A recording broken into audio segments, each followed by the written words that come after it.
I'm gonna go ahead and get started, guys. So, how's everyone this morning? Is this on? Yeah? Yeah. Hello? Testing. There we go. All right. Hey, we're gonna go ahead and get started, guys. So, welcome to using machine learning to improve user experience. We're gonna be looking specifically at leveraging predictionio as a machine learning framework and possible routes of wiring that, integrating that in with Drupal. So, a little about me. My name's Chris. That's my Twitter handle. Actually, and if you follow that, we'll be tweeting out a link to the slide deck. I'm a Drupal lead engineer at MindGrub. I've been using Drupal for 7-8 years now, and I kind of took it to heart, the get off the island mentality, and took that a little bit further of getting out of just the Drupal and Symfony sphere, and have been spending really the last year or two trying to pull in other technologies that would integrate, and we have a lot of overlap in use in the Drupal sphere. And my name is Colin Crampton. I've been in the Drupal world for 6 years now. Certainly not as well versed as Chris, but we have similar goals to bring in other technologies and integrate as much as we can. So we both work at MindGrub. We're headquartered in Baltimore. We are a technical agency and a creative consultancy. Like a lot of agencies, we're full service. Our full service has a lot of depth to it. We have a dedicated web team with Drupal, WordPress, I think a one-off SharePoint project, a lot of node work. We've got mobile teams. We're also building a robot to deliver snacks. It's my completely unbiased opinion. It is a pretty fantastic place to work. We've got great culture. And we're hiring.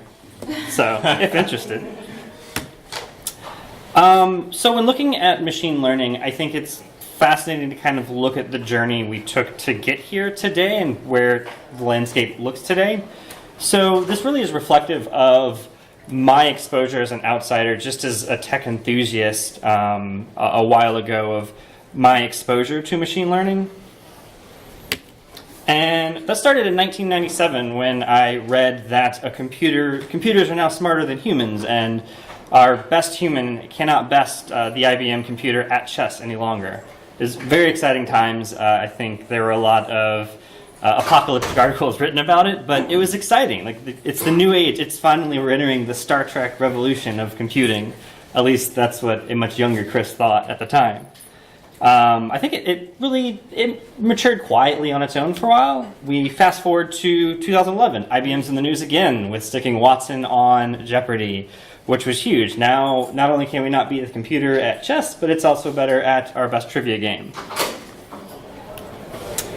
Fast forward for now another year, and now it's starting to pick up a lot of steam, and we're seeing it more and more in the spotlight. Google's X Labs, which is their moonshot factory, builds a machine learning library to start identifying cat videos, which they did to some moderate success. And then this actually ended up dovetailing into some of the content recognition algorithms they have now to help police and regulate the content and the absurd amount of uploads they have to YouTube. In 2014, Sergey Brin got on stage and announced that Google is working on a self-driving car. We're finally hitting that Jetson point of technology where we'll have self-driving cars and we can remove humans from that equation entirely. Well, we're still getting there, but it's really exciting to see how good we are getting at processing and analyzing this data. So that kind of brings us to today of what machine learning is and what it isn't. I love this tweet. Today I learned random stuff. Randomly hacking away at your program until it works is bad practice unless you call it machine learning. Then it's high value. So when talking about machine learning, I think let's lay a groundwork so we have a shared vocabulary of what we're looking at. Let's start with what it isn't. Machine learning isn't magic. It isn't the end-all be-all. It's not going to solve all of the problems you have ever. There's a lot of overlap, but it's really not artificial intelligence. This is Machine learning is more of a subfield of artificial intelligence, much in the way that algebra is kind of a subfield in mathematics. There is overlap, but there is difference. When we're talking about machine learning, we're not looking at like computational neural nets or anything along those lines. And it's not an instant drop-in replacement that's going to render everybody useless at your agency. It's also not Skynet. I think that it's not something to be feared. It's another tool. It's not inherently evil. Well, not yet. So what is machine learning? Really, at its core, it's just predictive analysis. It takes data, it will analyze the data for us and determine the likelihood of an expected result. It's really good at modeling that predictive behavior and also grouping and clustering the data to start building it in a data model that maybe as humans would take us a long time to reach or finds patterns that we wouldn't inherently see ourselves. In large part, it uses a lot of existing algorithms that have been around in the field of computer science and big data study for decades, honestly. And we are improving and iterating on them, and there's some turnout of new algorithms, but in large part, it's leveraging work that's been done in the 90s and early 2000s. It also learns, which is fun as a tool that you can set up rules to help integrate with your site. It's going to continuously suck in data and adapt to improve the results you're getting from it. Which is an interesting concept from programming. We're writing software that constantly improves and has like self-improvement and learns. But I wanted to dig in that just a little bit at a very high level. This is a very deep topic, but we're just going to kind of skim the surface here. So when I say machine learning learns, it's broken up. How it learns is really broken up into three main categories. The first is supervised. Supervised is very similar to how you would go through school or any kind of education system where you have a teacher. The teacher is an expert, like a subject matter expert. They understand the data. They can walk you through learning and understanding that data, and they can also give you a grade of what the result, like how well you comprehend and what result you got out of that class. Supervised learning is much in the same way. It needs a human to hold its hand, and of your data sets, you have to be able to identify what all the data is. All of your input variables need labels so that the algorithm can understand and differentiate it, and it can group it by those labels into various features and clusters. Another field of learning is unsupervised machine learning. This is a very hands-off approach, and this is what happens when something like Google decides they want to build an algorithm and train a machine learning library to find and differentiate between cat and dog photos. This is something like humans and computers process images in very different ways. And with unsupervised, a lot of the data sets aren't labeled. We don't know what the patterns are. We don't know how to tell the computer what to look for. It's really difficult to programmatically or in some kind of mathematical sense define what a cat is and what differentiates that cat from a dog that looks similar or a corgi with pointy ears. And third, there's semi-supervised, which is what it sounds like. It's more or less a mix of the two.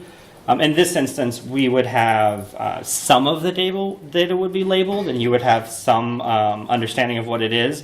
But in large part, you're still relying on the training algorithms to learn and find patterns and features that you wouldn't otherwise recognize. So just one-off example of supervised is we could have a machine learning library learn and help us classify new mushrooms.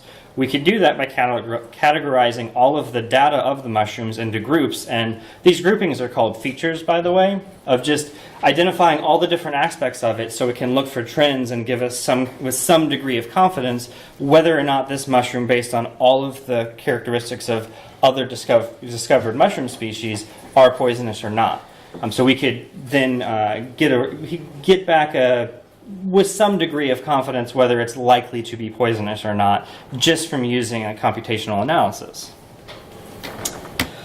To hold a kind of visual example of unsupervised, and this gets back to how, especially with image processing, this gets back with computer, like using the machine learning library to find and discern patterns that we wouldn't otherwise recognize or would be hard to mathematically describe and then translate into an algorithm, something we could codify and put into our software.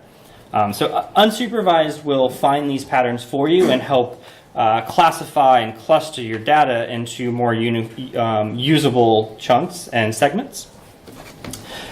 So we're talking a lot about data. When it comes to machine learning, the more data you can feed it, the better.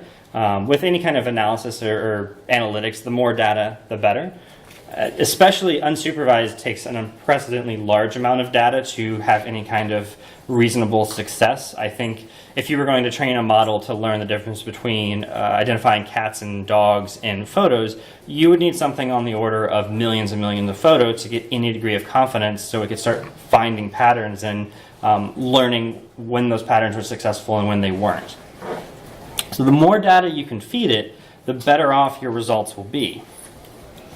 However, I think it's important to step back and instead of just feeding it all of the data possible, to keep in mind that we are still writing software for humans. And this is the year of GDPR, and they have the EU compliance to start adhering to that and actually enforcing users' privacy. But I think we kind of have a little bit, we have an obligation to keep that at the forefront when we're designing these systems. Be aware of what data you're collecting and how you're storing that and what you're using it for. A common use case for predictive analysis is in healthcare. You can categorize a user's medical history and use the algorithms to predict likelihoods of developing a disease or some kind of genetic thing. That's very sensitive information. That's something you want to be aware of. You want to be aware of how much personal information you're sticking in there. Make sure that you're doing a proper job to secure that data. And it's not really overly useful. Like, we wouldn't have to tie that data directly to another human. So just be aware when we say collecting the data, and we'll continue to harp on the more data you have, the better your results will be. But keep in mind, like, with that power, there is an inherent responsibility to protect your users and keep them in mind at all times. So with that, I will kick it over to Colin. Sure.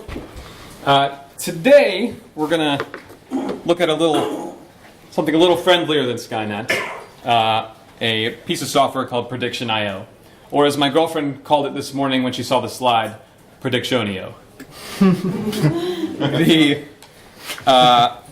In one sentence, it's an open source machine learning server. It has a pretty substantial library of templates available to you. So what's great about PREDICTIONIO, you don't have to write any machine learning algorithms from scratch. You can go on their library that's completely open source and find something that can tailor to your needs. It's extremely easy to hook up PREDICTIONIO to a web application, including a Drupal site. Via their REST API, it's extremely simple. And it has an awesome animal mascot. And Chris, I did look into where the animal mascot comes from. Apparently the artist who was commissioned to do the logo knew that some species of frogs can predict earthquakes by changes in air temperature. And most scientists think that's not true, but I like to believe it. So how does it work? It communicates with your web apps via a RESTful API. Your web app will send data to PREDICTIONIO in almost any form. It could be user behavior or content, and that data will be stored on the PREDICTIONIO side. Once that data is stored on PREDICTIONIO, the templates or something that you've written yourself can use that data to generate models that can then serve your users with predictive content. Here's a illustration to kind of wrap your mind around it. It's pretty simplified, but you see your web apps sending data to the event server. Your engines, which are your machine learning algorithms, are talking to your event server, getting the data from the event server, building a model, and then when your web apps query your model, we can send back predictions and accurate predictions based on prior user data. A little bit more about the event server. By default, it ships with Apache HBase, but it's been tested with something you might be more familiar with, like MySQL or Postgres. And essentially, the event server acts as the intermediary between your web app and the algorithms that are doing all the work. The PREDICTIONIO engines, or algorithms, or templates, are the brain of this tech stack. They can do any number of things, between determining a similar product to another like you'd see on Amazon, or doing text comparisons like you'll see a little bit later. Once models have been built, they can be queried to make accurate predictions, and as Chris said earlier, the more data you have, the better. The better these models can look. There's always a question of how much data is enough data. Obviously, if you have you'll see a little bit later, if you don't have a lot of data, you can make it work, but obviously the more data, the better. Here's a little more in-depth diagram. It's pretty much the diagram I showed you earlier, but here you'll see the actual technologies used in each process. We have HBase serving as the event server. Apache Spark does all the legwork on the training side. If you haven't heard of Apache Spark, it is a computing framework, super complicated. That's a whole nother talk for Apache Spark. And then the prediction server can be queried via Elasticsearch, so it's super fast. You'll notice in this diagram that we have two halves. We have the real-time half, which is your web app talking to the event server and also querying the prediction server. And that's all done very quickly in real time. But the training part of it is super resource intensive, especially if you're dealing with very large amounts of data. So we've separated this diagram into a background section. Usually you're not going to be doing any sort of training of your data model when a user makes a request. You'll be doing that in the background in a cron task, in a scheduled job, or a batch job. All right. So to wrap your mind around it, I think Chris is going to show a little command line demo of PREDICTIONIO, and then I'll be back to show a visual demo. Has an experimental tag on it. Especially this is a very raw, low-level proof of concept. This actually is completely separate from Drupal. This is just, we're going to walk through the process of spinning up a product recommendation engine, feeding it some data, and querying it to see the kind of results you can expect, just at a very low, raw level. So we're going to be doing product recommendations. The initial setup and really a lot of the kind of maintenance tasks involved are a little bit more time consuming than at least what I experience a lot in the Drupal community. We're looking at a fairly large, complex tech stack. I think I'm very familiar with sticking my tech stacks in a Docker image, and found that to be a little burdensome. I had to increase the amount of memory my Docker images had access to up to about 6 gigabytes. It scales very well, but it is very heavy and bloated. You are basically compiling and running a lot of things on top of Java. So keep that with your minds. I'm going to skip through some of the building processes and we're going to highlight it with some screenshots instead of having everybody sit here as we compile Scala machine learning algorithms and wait on Java to do its thing. So I do want to mention we are actively trying to continue to push this out into the Drupal community. We do have a Docker image that is self-contained. It has all of your storage engines, all of the dependencies, Apache Spark, Elasticsearch, HBase, and PREDICTIONIO, and a couple machine learning algorithms. It is not large on disk space, but does require a lot of memory, but that is out there, and we'll have a link to that in the slides at the end. If you wanted to, feel free to take that. I haven't tested it thoroughly outside of much other than our internal tools, but I will say it works very well in a Doxel environment, if you're familiar with that. It should work fairly well in Lando or DDEV or any of the other popular choices at the moment. So Colin mentioned that one of the reasons that we were drawn to PREDICTIONIO is they have a very rich library of provided engines that are already implemented, a lot of the popular machine learning algorithms. That really aligns similar with what we're familiar with in the Drupal community. A lot of these are just user-contributed products back, and very similar and a lot of overlaps with kind of how we maintain the like Drupal modules. So a lot of times when we were looking at trying to spin something up, there was already a library for that. It was very extensible and easy for us to get started without having to spend a lot of time or invest resources into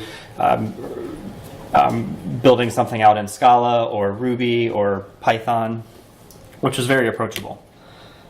And as far as one of the other big selling points for any open source project for me is their documentation is very friendly and approachable and well done. The community, the few people that I've reached out to were very approachable and had no problem helping me out and answering some of my questions. And that's always a good sign to me if the community seems active and approachable. So the typical process, once we have the desired engine we want, we would install it.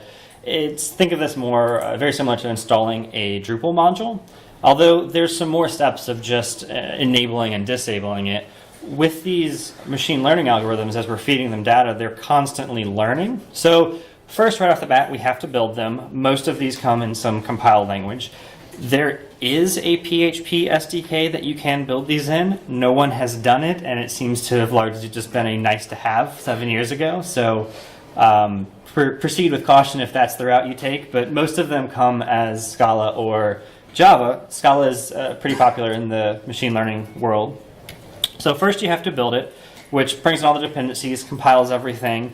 Once you're done, you'll get a nice friendly message. Hopefully, Java's happy, doesn't complain too much, but you get a nice happy message that we're completed and you're ready to move on.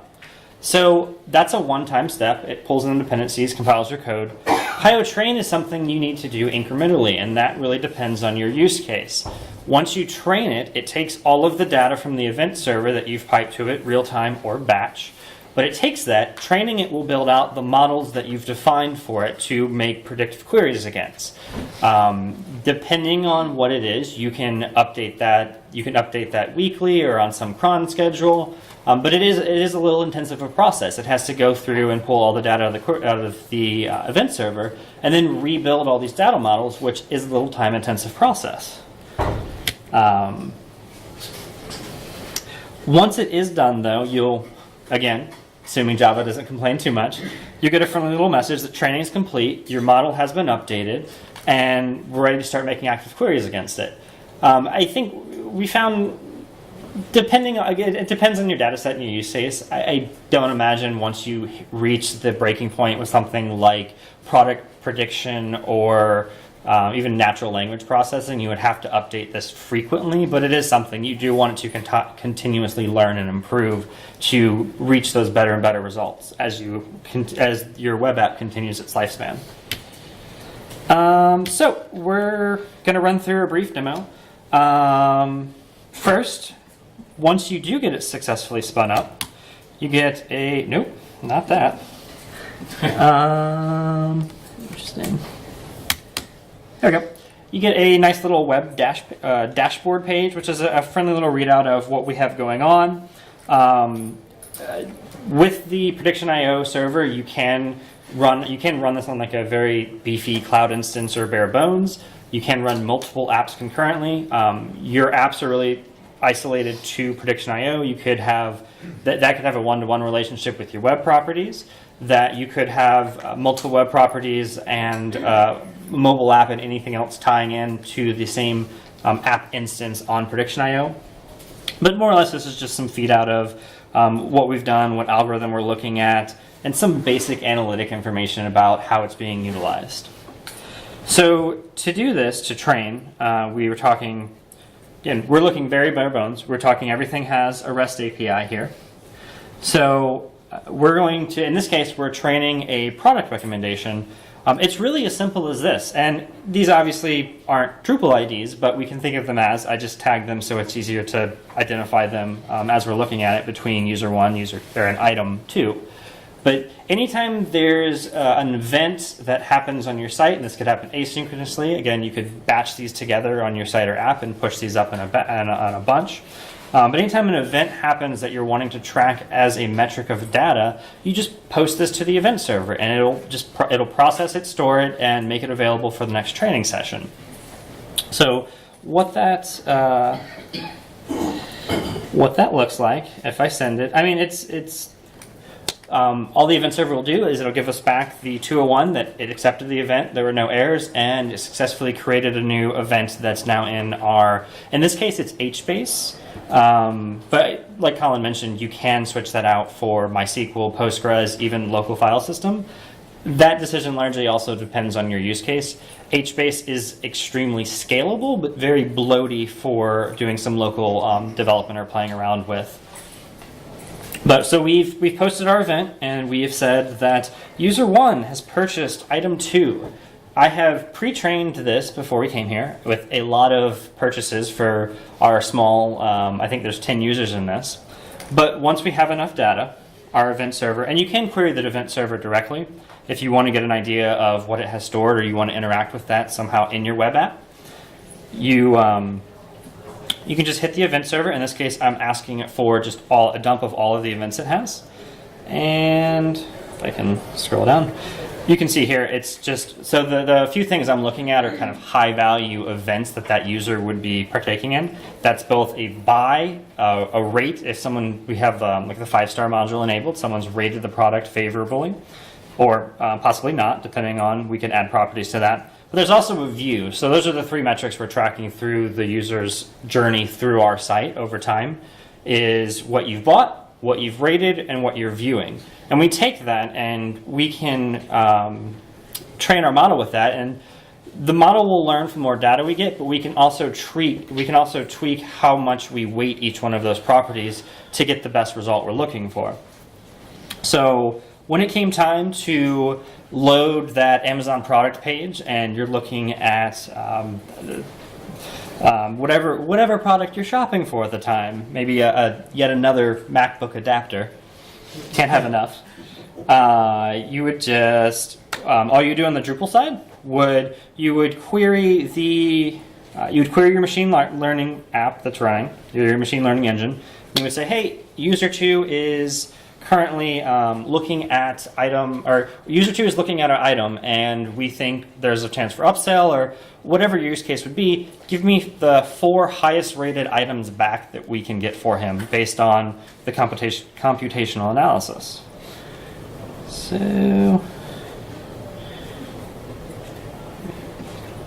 there it is. So I would send this query saying user 2, and at this point, it would just give it back. The scores are by default based on a rating of 1 to 100, 100 being the highest. But here are the top 4 items for this user. This is a really favorable approach for us because this decouples where the decisions are made from. This will work, and it's perfectly fine to run this in a Drupal 6, 7, 8, non-decoupled, partially decoupled, fully decoupled. But the key here is we're separating the logic of what determines what determines the ranking of products completely outside of where that's being implemented on the client side. So if you need to change how many, or maybe because we would add this to in a product thing, maybe you want the highest rated products that also are in stock. Well, we could make sure that we were sending that in the event data, or when we create the products in the event server, we can make sure that we're tracking stock as well. So that just separates. All you want on the client side is to know what you need to display, and you could query the engines to support whatever that business need is.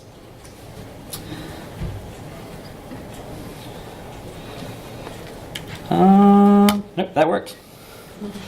So when talking about prediction, the prediction engines, we really wanted to hit home on this. This was a huge win. There are other options out there. API, or Amazon has, I think, TensorFlow, and Google has their own machine learning cloud service. This was really approachable to us, that we had we had a very fine granular control over what the algorithms were, and could adapt those very specifically to match the needs we were considering. You can build your own, as mentioned. There is a PHP library. Your best option will be Scala or Java. I think there is a Ruby library that doesn't seem to be that well supported, as well as a Python that gets moderate amount of love. But you can go and implement these out and build your own, and the documentation is very supportive to doing that, but it is complicated, at least for us. We don't have an internal data scientist or Scala expert. So probably invented elsewhere. That's, again, that machine learning, the library of engines they have available was very beneficial. I'm not going to cover all these, but just an overview of what we have broken up into categories. You have things like various recommendation engines that are available, and this isn't all. I just kind of snatched some of the highlights out to stick them here. Product recommendation and different flavors and iterations of product recommendations was kind of the highlight of how we're doing content recommendation or actual commerce product recommendations. Classification is just finding ways to group your labeled data into interesting things, and I find this is just an interesting use case. I think AT&T provided this back, and your labeled data is users' cell phone plans and their internet plans, along with competitors' internet and cell phone plans. And what this gives you is, with some degree of confidence, what the likelihood, what your user attrition rate will be leaving you for your competitors' options. Absolutely, AT&T and all ISPs are using this to drive when they update and when they change their plans. The goal is to keep their users happy, keep them engaged, and keep them as their customers as much as possible. Regression is more just predictive analysis and looking for some specific variable output of it. You've got a lot of natural language processing, which is exciting with the more and more we're moving towards Alexa and Alexa integration and smartphones, or the smart voice apps, as well as bot interactions on the site. You could couple something like natural language processing and sentiment analysis and put that on your customer support portal. You could instantly use that to get some context around what the user's asking. You could also use it to interpret how happy or how upset they are, and start segmenting and collecting useful information before they have to start engaging with a human, and set up your support staff or whoever it is would be receiving that for the most success possible. You also have clustering, which gets into more complex of the unsupervised data processing and semi-supervised. And similarity, which is interesting for doing Colin will actually cover this and demo in a second. But that gets more into doing similar content recommendation. So you have a lot of options available. All right. Back to Colin for demo number 2. Sure. If you haven't wrapped your mind around it, we're going to get to a very real-world demo here. Let me pop open this guy. That looks nice. Last year, I was tasked with serving some personalized content on our company website. This is what our company website looked circa the end of 2017. My boss said, show me something in a week. And I said, through gritted teeth, sure. It's posed a very significant challenge because I didn't have any user data to go off of. If I need to show him something in a week, we don't get 1 million hits a day. I need to figure out some way to provide some sort of personalized content without having to wait for user data. What we do have is a lot of content. And this is where PredictionIO came in extremely handy.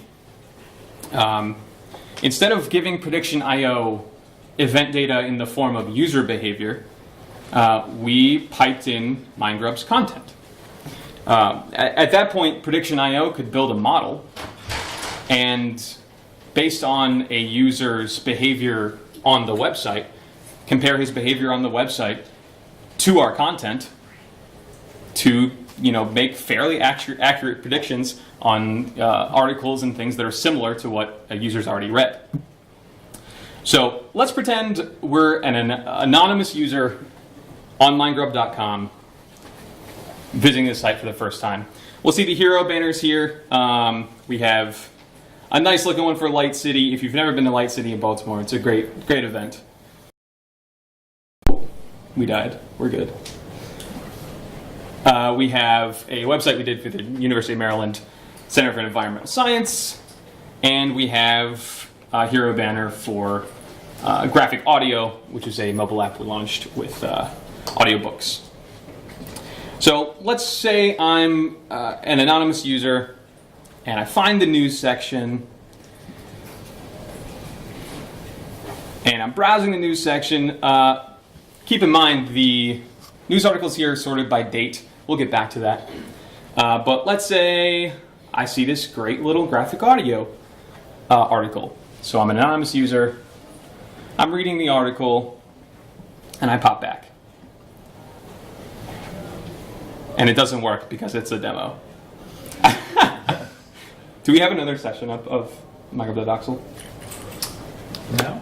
No? We do. Command tilde? Yeah.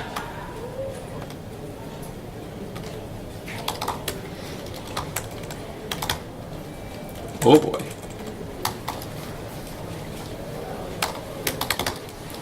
Don't you love it how you can do something like 5 times before a presentation and then the 6th time it doesn't work?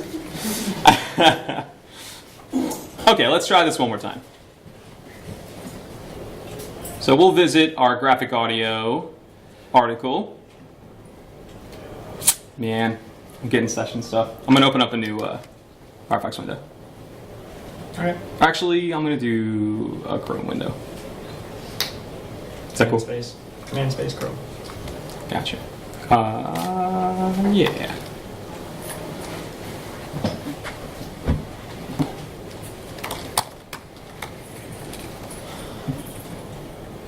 Oh boy, of course. We're good. Alright. I'm gonna plug my laptop in if this doesn't work. Okay. Is it possible the PIO server went away? Okay. I'll check. One more time here. Yeah, I think the PIO server went away. One moment. Technical difficulties. I did say HBase is not the friendliest thing in the world.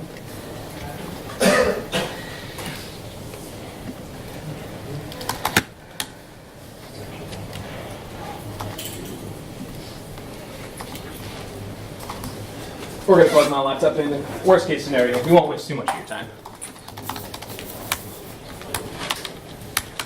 Does anybody have any questions thus far? Yeah.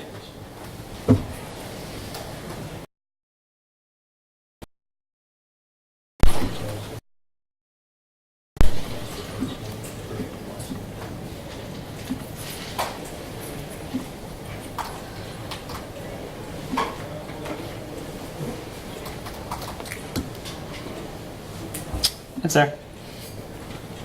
We good? Mm-hmm. Okay. Thank you, sir. All right, so what happened when we visited the graphic audio article? Our web app essentially made a bag of words that the user has read and sent that to our PREDICTIONIO model. The PREDICTIONIO model came back, and since all of our content is already in the event server and it's already in the model, they were able to assign a score to each of these. I added. This is going great. There we go. See here, I added some HTML here to display the PREDICTIONIO score. And since we read a graphic audio article, our graphic audio banner here has a perfect score. If we flip over to the UMD, obviously there's some similarities with the words, probably web or something like that. We've got a fairly high score. But if we pop back over to the news section,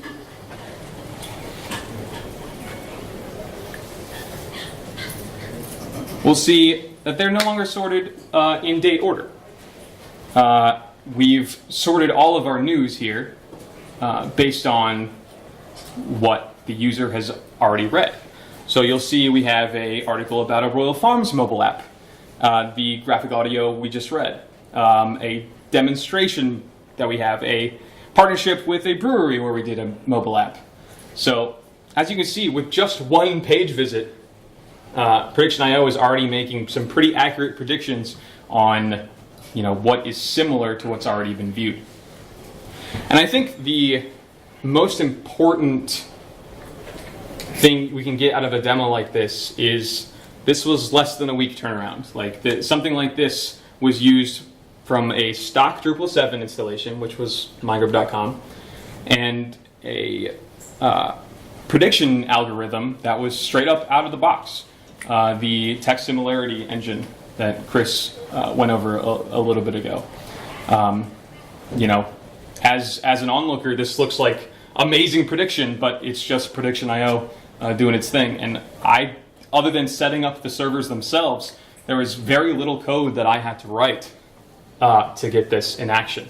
I believe we'll have the code available at some point, but you'll see the sorting on this page is maybe 10 to 15 lines of JavaScript that talk to PredictionIO and get back scores for each of these articles and sort them appropriately. So yeah, that's a real world look. Obviously, there's a lot of customization to be done from there, but only in a couple days' time you can start having PredictionIO serve predictions for your web app. Absolutely, and to pile on that, you're not limited to a single engine doing something like text similarity or product recommendation. You, much like the Drupal ecosystem, you can mix and match multiple solutions to work together. We could do something like natural language processing and product recommendation and text similarity. There's a lot we could do. In this case, in this example, we were really driving to try to find the best user segmentation based on their journey through the site. So where do we go next? I mentioned earlier we are sharing the link for these slides. We are releasing the updated official PredictionIO Docker image. It is bloaty, as you saw here. It is not the most stable thing in the world, so very much not for production, but it is easy to wire up to your local Docker-based environment. You could install this and run this locally very easily. You could look at the README and go through the installation instructions. I'm not a big fan of installing any Java locally that I don't have to. We're also, as Colin mentioned, we're going to be releasing a working demo with all of the code and integration we used here, along with the image. This will be a Doxel spin-up project. So this is actually, if no one's familiar with this is the freshly released Drupal Commerce demo store, kindly provided and contributed by Matt Glauman. This is a Composer Drupal 8 workflow that spins up a very well done Drupal 8 Commerce hipster store. That's what it's actually called. But we'll be wiring this up to both the product recommendation and text similarity engines, and providing that also back to the community if there's any interest or wanting to spin up and play with this. And lastly, we're going to be looking at all of the integration work we've done and seeing where it makes sense and getting that out in the public, either in a module or through the spin-up projects. MindGrub is very supportive about helping us contribute back to the community, so we definitely want to take everything we've learned and taken away from this and make sure that we provide it back, so if anyone's interested, they can continue to hack on it. And these are the links to the resources we have thus far. My slides are always in Reveal, so we'll update the resource links as we continue to publish our internal work publicly. So feel free to star that in GitHub. And that's it.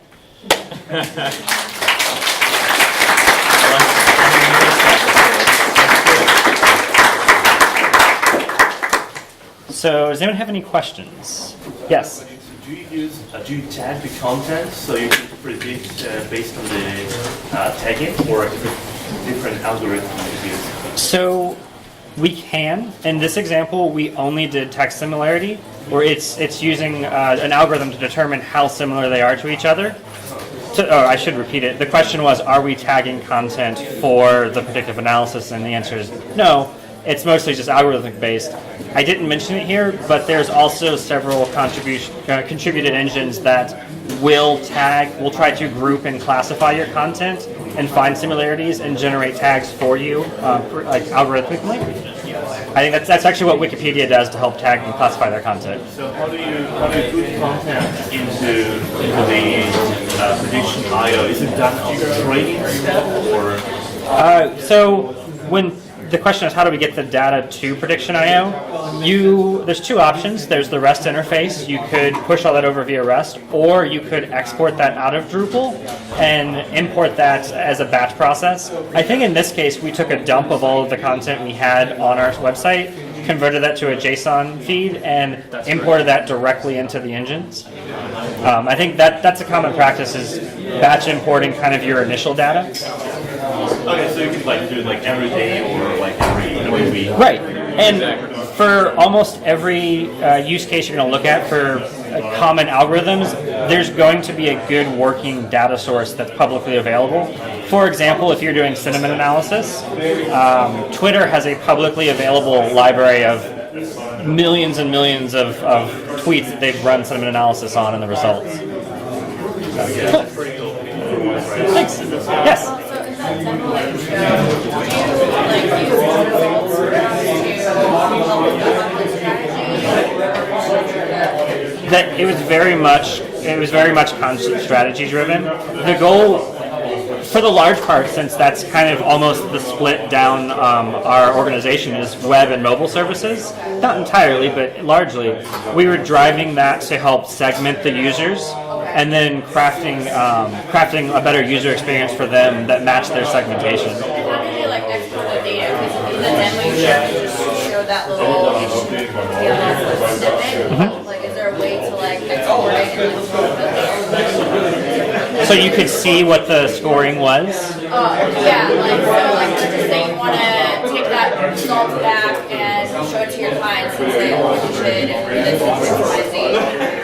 So that's a really good question. I think the question is how can we export this out in a client-friendly manner that's deliverable? Yeah. I think there's two good answers to that.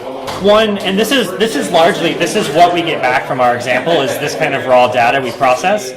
It would be very easy to put something that processes this in a user-friendly manner, the JSON dump of what the content is and the scoring. The other thing is you could tie this in very tightly with Google Analytics, and I think this is a great candidate for something like A/B testing and analytics. You could see what the conversion rate was over what your best guess of the content strategy is versus what the prediction engine's content strategy is, and see where the better conversion rates are and adjust accordingly. Okay. It's very much, it's themed around continuously improving and trying to tweak the algorithm and constantly get better. Okay, great. Thank you so much. Thanks. Anyone else? You mentioned slides. Where can you find some slides? I will make sure that we add them to the GovCon site. Okay. Or If you want the them, link where Yep. we can go and pull the rest. if you, nope. If you follow, there it is. If you follow me on Twitter, I will be tweeting them out as soon as we walk out of this room. All right. Absolutely. Excellent. Yes. Okay, so when you did the recommendation engine, did you use the full text of the article or just the titles or combination? I believe this was a little bit of time ago, but I believe we just used the titles of the articles. Okay, I just was curious because it all depends. It does. It does. And this is, to getting into tweaking, you could use both concurrently and decide what gets weighted heavier. Does it say in the documentation what they're doing for text similarity behind the scenes? Other than just calling it text similarity? I mean, I could go look myself. Yeah, no, that's a really good question. The question was just, does it say in the docs what they're doing for text similarity? Right. I don't think there's an instance of one algorithm that only has one contributed solution. And none of the contributed solutions are managed. Actually, that's not true. I think a couple are. Most of them are user contributed rather than the prediction.io team. So a lot of times, and they have their own Git repos with documentation that, for the most part, it's fairly good, but your mileage varies. And oftentimes the Scala code is not that complicated to read. There's also tons of opportunities to, weight words how you want them. Right. You can, supply synonyms. Well, that's what I was going to ask. You with the full text, and it's the route of, well, did you remove the stop words, do the stemming, et cetera, Right. before fighting it in to help try to hit close Right. to 100? In this demo, we were just feeding in titles. Actually, I do know I do know with the library we are using, you do have the option of stop words and branching down that tree a lot more. Right. Anyone else? Awesome. Didn't kill the presentation early this time.